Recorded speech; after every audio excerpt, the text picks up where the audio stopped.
Ang lulutuin ko naman ngayon ay itlog negosyo. Madali lang kasi mabili ito at may malapit na tindahan dito. Kaya yun muna ang uunahin ko. Pagbilan! Pagbilan po! Ano yun? Laika, may itlog ka? Ay, walang itlog eh. Ay, wala daw itlog si Laika. Itlog. Ay, itlog ba Itlog yun? kayo dyan. Ay, may itlog yata dito, guys. Thank you Laika.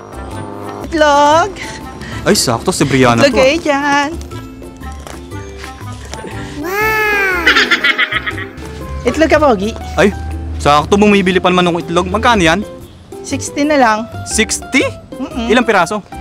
6. Ay, kamahal naman. Tawad naman, di ba mura ka magtinda? Oo. Ay sige, para sa'yo, buy 3 take 3 na lang.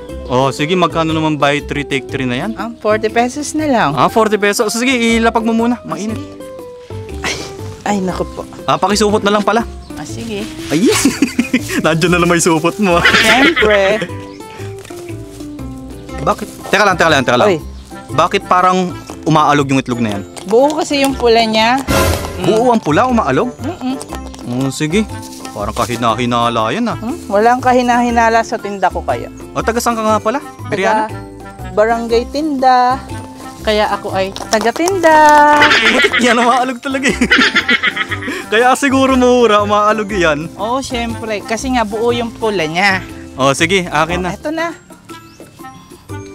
Yung bayad. Yung bayad. 40 pesos na lang. Sige, mamaya. Ay, bali 90 na yung utang mo sa akin. Ay, 90 na ba? Oo. Sige, may utang pala ako sa yung nakaraan na, sa may talong. Sige, bye-bye, Brianna. Thank Alis you. na ako. Okay. Yun nga, nakabili na tayo ng itlog. Sa halagang 40 pesos, 6 na po ito. Kaya nga lang, ang problema ko ay umaalog po ito. Hindi ko alam kung anong meron sa itlog ni Brianna. Okay naman siya, mura, tapos malaki pa. Ang problema nga lang, umaalog siya. Kaya naman, simulan na natin to. Ito yung tatlong itlog ni Brianna. Kaso yung tatlong free, umaalog siya. Hindi ko napansin na may hati pala ang gitna nito. Tingnan nyo naman, kaya pala mura ang tinda ni Brianna. May bato pala yung itlog niya. Pero okay lang, hindi pa naman bayad to eh. Bale, 5 itlog ang gagamitin natin dito. Siyempre, sample lang naman ito. Kayong bahala kung gaano karami ang lulutuin nyo. Pero sa 5 pirasong itlog na to, 6 na order na ang magagawa mo. Sinala ko lang para maging pino. Next, magpainit na tayo ng mantika. Pirituhin natin yung itlog into low heat para hindi magbula-bula. Takpan natin para hindi na kailangan baliktarin. So, okay na to? O diba ang ganda ng itsura? Bale, 2 salang ang ginawa natin sa 5 itlog ko.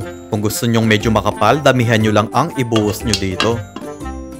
Maglagay tayo ng 5 kutsarang harina sa bowl, kalahating kutsaritang asin at paminta, at 1 pirasong itlog. Then, konting tubig ang ibinuhos ko. Kailangan kasi maging malapot ang mixture nyo. Kapag sobrang lapot pa, magdagdag lang kayo ng tubig dito. Next, maglagay tayo ng 3 kutsarang breading mix sa 2 tasang breadcrumbs. Hindi na tayo naglagay ng kahit anong pampalasa sa itlog ko dahil yung sauce ang magpapasarap dito. Guys, mahigit 200 pesos ko lang nabili ang kutsilyo na to. Tapos, isang set na siya kaya maganda. Kung gusto nyo din bumili, pumunta lang kayo sa TikTok. Search nyo Lokong Kusinero. Then, i-click nyo yung basket na nakakwadrado. Huwag po ako ang i-chat nyo kasi hindi ako ang seller nito. Tinanggal ko lang yung 4 na side ng itlog ko para makabuo tayo ng kwadrado. Then, hatiin pa natin to sa 3.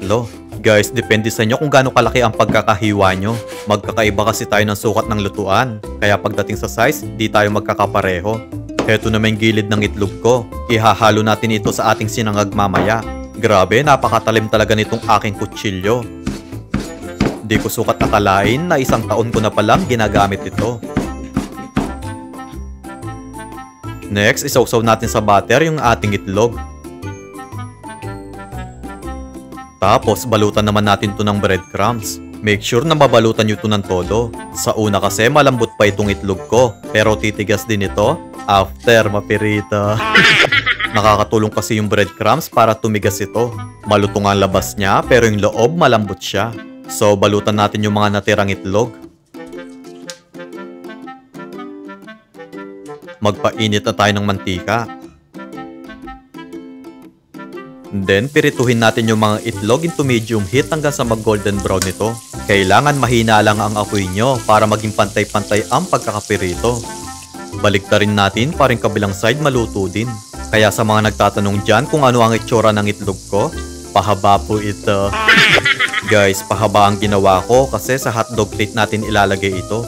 Mas maganda kasi siyang tingnan kung masasakop niyo yung ibabaw ng kanin ko. Ilagay muna natin sa strainer para matanggal ang excess oil. Guys, ito na may non-stick kawali ko. 1 taon na to pero okay pa din yung itsura. Nasa TikTok ko lang din po ito. Kung mapapansin nyo, makinis pa din siya. Tsaka sa mahigit 300 pesos na presyo, may takip na din po ito. Maggisa lang tayo ng bawang dito.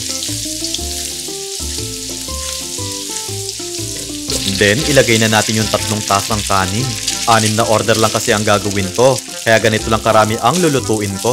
Guys, kaya hindi nagagasgas ang kawali ko dahil silikon ang mga sandok na ginagamit ko dito. Yes po, nasa TikTok ko din po ito. Sa halagang mahigit 300 pesos na presyo, 1 set na po ito. Basta search nyo lang sa TikTok, Lokong Kusinero, at i-click nyo yung basket na nakakwadrado. Doon ko po pinagsama-sama yung mga kitchenware na nabili ko. Kapag kasi sa comment section ko nilalagay yung link nito, natatabunan po ito. Ilagay na natin yung itlog at dahon ng sibuyas. Walang masasayang sa ingredients natin dito dahil yung sobrang itlog kanina, nilagay natin sa kanin ko.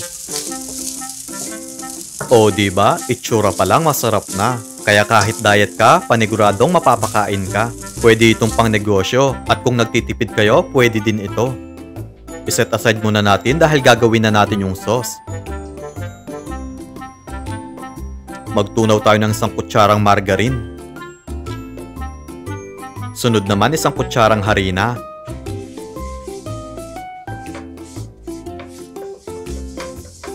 Then 1 tasang tubig ang ibubuhos ko.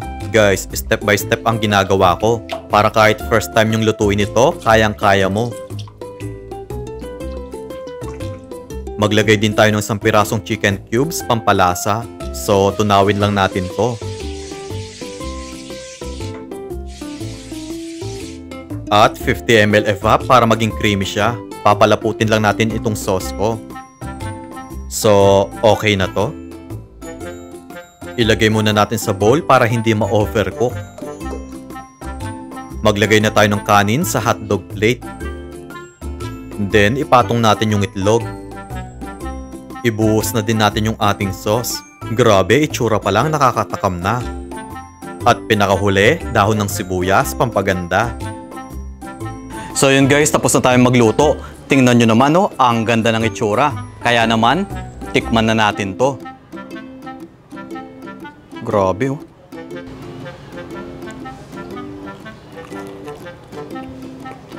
Malasang malasa yung sauce dito. Tikman naman natin kapag may kanin ito.